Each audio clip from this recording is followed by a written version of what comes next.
अरे राम हो, बहुत जड़ात बा, बहुत ठंडी लागत बा, जल्दी जल्दी ताप ले।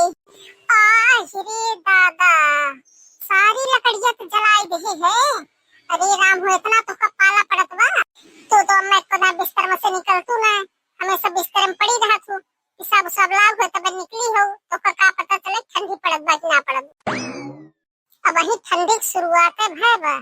सारी लकड़ी जला काट डाला और जब लकड़ी खत्म हो जाए तो अपन साड़ी ब्लाउज को धो धोइए तो जल जाए। तो अरे मेहरारू की, अरे अम्मा, अब वही जो ठंडिया पड़त बा, जब ऐसे न बच जाए तो अगली ठंडिया आवत कारण मने बचे कि मर जाए। तोहार लकड़ी ही धरी धरी रह जाए।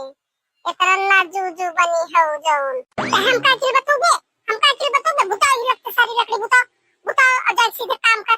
काम ना धंधा, एक पैसा का दो काम करी है तो का चिल्ला बहाई गई है।